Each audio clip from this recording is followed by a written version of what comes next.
Bonjour les amis, வணக்கம் நண்பர்களே. Aujourd'hui on va faire du riz aux légumes. இன்னைக்கு காய்கறி சோறு செய்யலாம், புலாவ் செய்ய போகிறோம். Pour faire ce pulao, on aura besoin de 2 oignons, இதுக்கு 2 வெங்காயம் வேணும், 2 gousses d'ail, 2 பூண்டு பற்கள், 2 carottes, 2 carottes. J'ai aussi sorti un peu de petits pois surgelés de mon congélateur. என்னோட ஃப்ரீசர்லேருந்து கொஞ்சோண்டு பட்டாணி எடுத்து வச்சுருக்கேன். 2 cubes de pâte de gingembre, 2 cubes இஞ்சி paste, 2 cubes de lait de coco, 2 cubes தேங்காய் பால் கட்டி, un peu de poivron émincé surgelé. ஃப்ரீசர்லேருந்து எடுத்த குடமிளகா கட் பண்ணது ஏற்கனவே அந்த குடமிளகா எடுத்து வச்சுருக்கேன். Un peu de champignons surgelés déjà prédécoupés que j'ai sorti aussi. கொஞ்சோண்டு காளான் ஏற்கனவே கட் பண்ணது ஃப்ரீசர்லேருந்து எடுத்து வச்சுருக்கேன். J'ai pris 500 g de riz basmati extra long grain. Basmati நீட்டு முழு அரிசி வந்து 1/2 கிலோ எடுத்து வச்சுருக்கேன். 1 cuillère à soupe de ghee, 1 table spoon நெய், 4 cuillère à soupe d'huile végétale, 4 table spoon எண்ணெய், un petit bout de cannelle, 2 clous de girofle, 1 cardamome et 1 feuille de laurier. ஒரு பட்டைத்துண்டு, 2 கிராம்பு, 1 ஏலக்காய், 1 பிரியாணி இலை, 2 cuillères à café de sel et demi cuillère à café de poivre, 2 teaspoon உப்பும், 1/2 teaspoon மிளகுத்தூளும் எடுத்து வச்சுக்கோங்க. Allez, c'est parti, on va commencer par émincer l'oignon. Ici, j'ai déjà épluché les oignons. Je vais commencer par découper dans le sens de la longueur. வெங்காயத்தை தோல் நீக்கிட்டு அதை வந்து நீட்டு வாக்கில் cut பண்ணிவிடுங்க, மெலிசாக கட் பண்ணிவிடுங்க.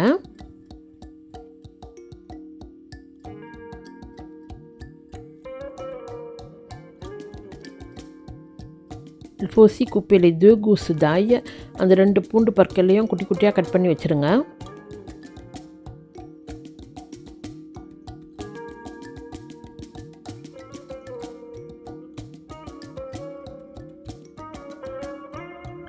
J'ai déjà épluché les carottes et je suis en train de les couper. கேரட்டை ஏற்கனவே வந்து தோல்லாம் சீவிட்டேன், இப்போ கட் பண்ணின்னு இருக்கேன்.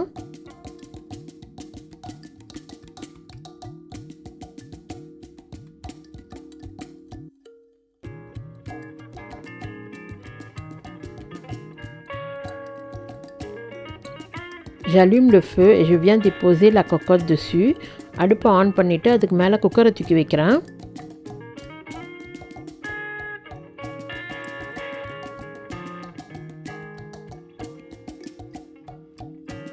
À présent, je verse l'huile dans la cocotte. இப்போ அந்த குக்கரில் எண்ணெய் ஊற்றுறேன்.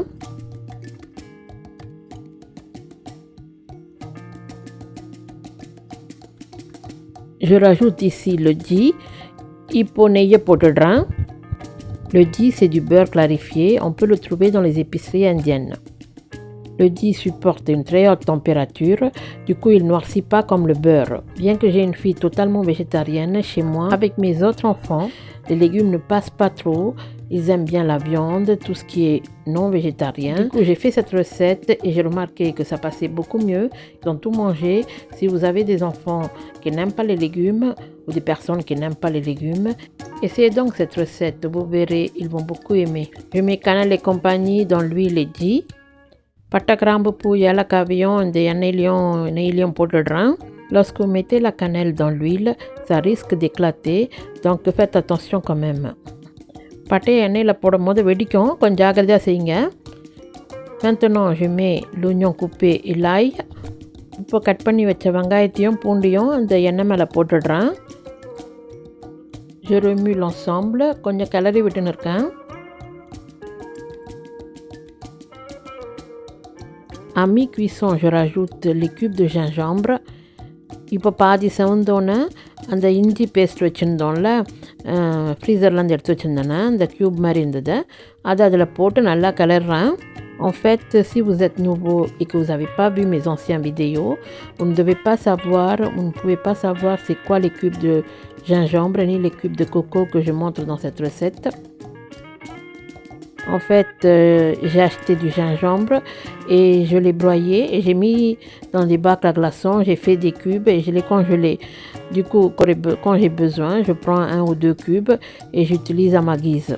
Avec le lait de coco, j'ouvre une boîte de lait de coco et j'utilise ce que j'ai besoin. Puis avec le reste, je verse dans les bacs à glaçons, je fais des cubes, je mets dans un sac plastique et je le congèle. Ces cubes ainsi fabriqués et congelés sont économiques et pratiques. நீங்கள் புதுசாக என் வீடியோவை பார்க்குறவங்களா இருந்தால் நான் க்யூப்ன்றது உங்களுக்கு புரிய வாய்ப்பு இல்லை. என்னடா இஞ்சி க்யூப்பு அப்புறம் தேங்காய் பால் க்யூப்புன்றாங்களேன்னு நினைக்காதீங்க.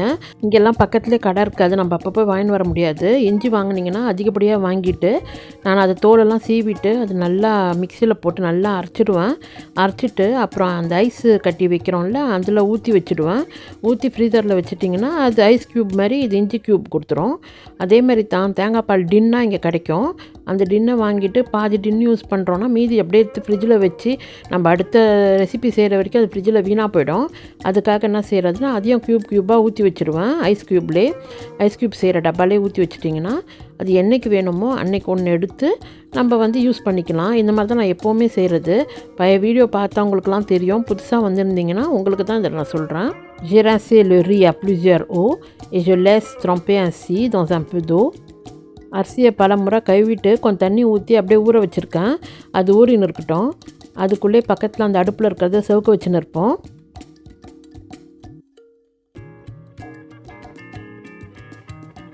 Je vais à présent rajouter les poivrons. இப்போது அந்த குடமிளகாவை கொட்டிடுறேன். Comme les poivrons sont surgelés, ils sont gorgés d'eau, du coup la cuisson sera un peu plus longue. இந்த குடமிளகா ஐஸ்லேருந்து எடுத்து தொட்டு கொஞ்சம் தண்ணியாக இருக்கும். அதனால் கொஞ்சம் செவக்க நேரம் ஆகும். இதே ஃப்ரெஷ்ஷாக போட்டிருந்தீங்கன்னா குயிக்காக செவந்துடும். Rajoutons maintenant que le sel. இப்போது உப்பை போட்டுடுங்க.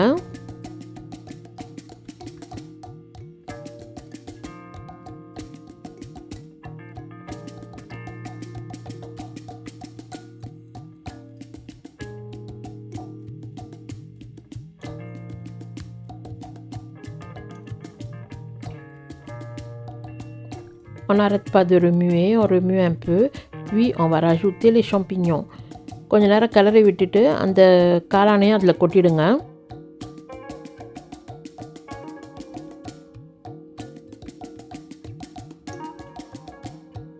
Ça y est, c'est bon. On va mettre à présent les petits pois et les carottes coupées.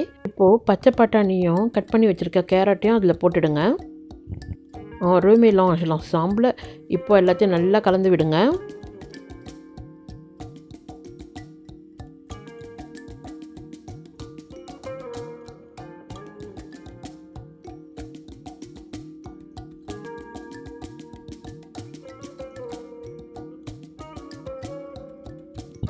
On verse le poivre. இப்போ மிளகுத்தூளை கொட்டிடுங்க அது மேலே.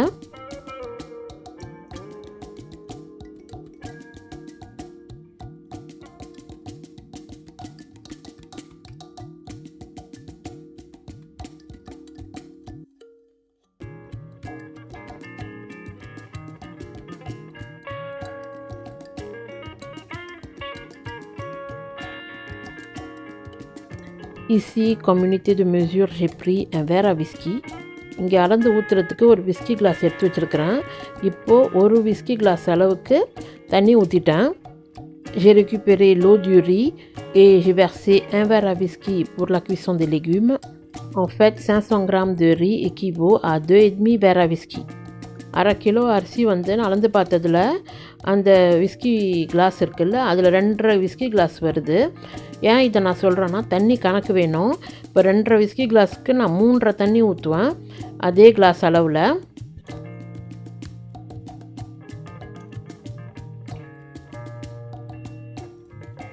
C'est bon, je mets le lait de coco, enfin les cubes de coco. இங்கே தேங்காய் பால் அந்த க்யூபை கொட்டிடுறேன் இப்போ அது உள்ளார. Je remue de temps en temps, puis je rajoute les feuilles de coriandre que j'ai sorties du congélateur. அப்பப்போ கிளறி விட்டுட்டு கொஞ்சம் கொத்தமல்லி கீரை ஃப்ரீசர்லேருந்து எடுத்து போடுறேன். Je vais rajouter un peu de feuilles de menthe séchées. Ce sont les menthes de mon jardin que j'avais récoltées. J'ai fait sécher et je l'ai gardé. Ça me permet d'utiliser à présent pendant l'hiver lorsque j'ai pas de menthe dans le jardin. Le menthe frais me manque. Pourtant ces menthes restent bien parfumées. Du coup je mets un peu. Voilà, je rajoute encore un peu. J'adore les menthes. புதினாவை பொறுத்த வரைக்கும் பாருங்கள் தூளாக்கி போட்டுடுறேன். ஏன்னா நான் காய வச்சு வச்சுருந்தேன் புதினாவை. Fresh புதினா போடலை. இந்த புதினா வந்து எங்கள் தோட்டத்து புதினா. நான் வெயில் நாளில் அந்த புதினாலாம் எடுத்து காய வச்சு டப்பாவில் போட்டு வச்சுப்பேன். குளிர் நாளில் நம்மளுக்கு கிடைக்காது, அதனால நான் அதை யூஸ் பண்ணிப்பேன். கடையில் விற்கிது, ஆனால் வீட்டில் இருக்கிற புதினா கீரையை போடுறது எனக்கு ரொம்ப பிடிக்கும். இப்படி புதினாவை நசுக்கி போடும் போது கையே மணக்கும். இதேமாதிரி இந்த இலையை நீங்கள் வந்து புதினா டீ போட்டு குடிக்கணும். அப்படி குடிக்கும் போது குளிருக்கு நல்லா சூடாக நல்லாயிருக்கும். Un petit coup de spatule par-ci par-là pour bien mélanger, puis je vais mettre le couvercle sans pour autant mettre le soupape. ஒரு கிளறிட்டு அது மூடியை போட்டு மூடிடுறேன், கொஞ்சம் மரக்கறிலாம் வேகணும்னு. ஆனால் வந்து குண்டு போடலை, ஏன்னா நான் மரக்கறி குழஞ்சிரும் அப்புறம், அதனால் குண்டு போடல. சும்மா லைட்டாக ஒரு 5 நிமிஷம் வேக வச்சுட்டு செக் பண்ணிவிட்டு வெந்துருச்சுன்னு தெரிஞ்சோன்னே, ரொம்ப வேக தேவையில்லை, ஒரு அளவுக்கு வெந்தால் போதும். On n'a pas besoin que la légume elle soit bien cuite, juste un tout petit peu, comme ça quand je vais mettre le riz, ça sera convenable. Ici je vérifie si la carotte elle est cuite. Vous avez vu, elle se casse en deux. இங்கே carrot வெந்துருதான்னு பார்த்தேன், 2ஆக பொழந்துடுத்து பாருங்கள், நல்லா வெந்துடுது.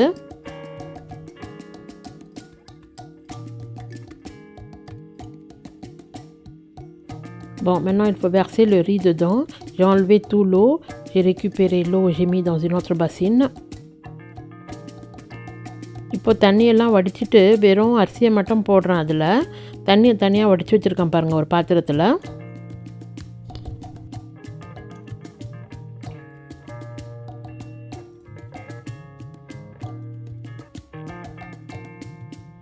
Je mélange riz et légumes ensemble. மரக்கறியும் அரிசியும் ஒரு கலந்து விட்டுட்டு இப்போ தண்ணி அளந்து அதில் ஊற்றணும். Maintenant il faut que je mesure l'eau et que je le verse correctement parce que l'eau déjà j'avais mis un verre à whisky. Normalement je dois mettre 3 verres et demi d'eau, vu que j'ai mis 2 verres et demi de riz. Comme j'ai déjà mis un verre d'eau, donc il me reste encore 2 verres et demi d'eau à mettre. 1/2 class அரிசிக்கு வந்து 3/2 class தண்ணின்னு சொன்னேன். ஏற்கனவே 1 class தண்ணி ஊற்றிட்டேன், இன்னும் 2/2 class தண்ணி தான் நான் ஊற்றணும். இப்போது இதோ இப்போ அளந்து ஊற்ற போகிறேன்.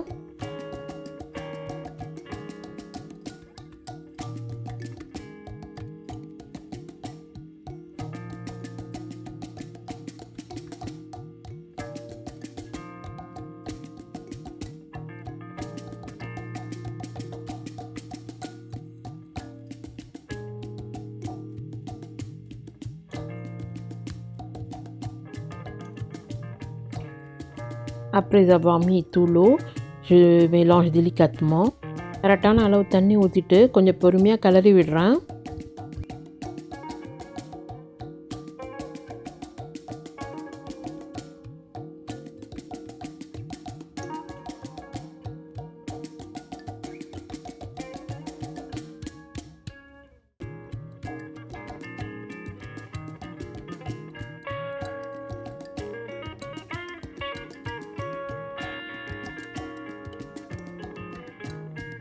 À ce stade-là, j'ai vérifié l'assaisonnement, il manquait du sel et j'ai rajouté.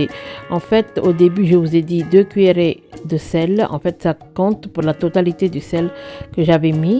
Donc, ne vous en faites pas, vous pourrez vérifier. S'il en manque, vous rajoutez. Sinon, vous pourrez laisser, c'est à vous de voir. இப்போ இந்த ஸ்டேஜில் வந்து உப்பு இருக்கான்னு check பண்ணி பார்த்தேன். உப்பு குறைஞ்சிச்சு, மீதி உப்பு போட்டேன். ஆனால் நான் ஸ்டார்டிங்கில் 2 கரண்டின்னு சொன்னாலும் நான் மொத்தமாக 2 கரண்டி தான் போட்டேன். அதை வந்து நான் ஸ்டார்டிங்கில் 1 கரண்டியும் இப்போது 1 கரண்டி 1/2 கரண்டி அப்படி போடுறேன். நீங்களும் செக் பண்ணி பாருங்கள், குறைஞ்சா போடுங்க, இல்லைன்னா அப்படியே விட்டுடலாம். Voilà, c'est le moment crucial. Ici, vous fermez la cocotte, juste la cocotte. Il ne faut pas mettre le soupape. Il faut laisser la vapeur sortir et la suite je vous dirai tout à l'heure. இப்போ உங்கள் cooker மூடியை போட்டு மூடிடுங்க. ஆனால் குண்டை போடாதீங்க. அந்த பொத்தல்லேருந்து ஆவி வெளியே வரணும். ஆவி வந்ததுக்கப்புறம் மீதியை சொல்கிறேன், கேளுங்க. குக்கர்லேருந்து ஆவி வரத்துக்குள்ளார ஒரு சின்ன மெசேஜ் ஒன்று பாஸ் பண்ணிடுறேன். என்னோடய சேனல் உங்களுக்கு பிடிச்சிருந்தா லைக் பண்ணுங்கள், ஷேர் பண்ணுங்கள், சப்ஸ்கிரைப் பண்ண மறந்துடாதீங்க. Avant que la vapeur sorte, je vais vous demander de bien vouloir vous abonner si ce n'est pas déjà fait, de liker, de partager, de parler autour de vous. Merci beaucoup. Ça y est, la vapeur elle commence à sortir. À présent, il faut mettre le soupape. Voilà. இப்படி வெளியே வந்ததும் அந்த குண்டை போட்டுடுங்க. போட்டுட்டு 5 நிமிஷம் தான் வேக விடணும். அதுக்கு மேலே வேக விடாதீங்க. அடுப்பு ஆஃப் பண்ணிடணும் 5 நிமிஷத்துக்கு அப்புறம். On va laisser cuire pile poil 5 minutes, pas plus. Et après, on coupe le feu, mais on n'ouvre pas directement. On attend encore un quart d'heure avant d'ouvrir. Puis, ce sera bon. கரெக்டாக 5 நிமிஷத்துக்கு அப்புறம் அடுப்பு of பண்ணிவிடுங்க. அடுப்பு of பண்ணிட்டு உடனே திறக்காதீங்க. காற்றுன்னு இருங்க. ஒரு 1/4 மணி நேரம் அப்படியே விட்டுடுங்க. அதுக்கப்புறமா திறந்தீங்கன்னா கரெக்டாக வெந்திருக்கும். பர்ஃபெக்டாக இருக்கும். பாருங்களேன் நீங்களே.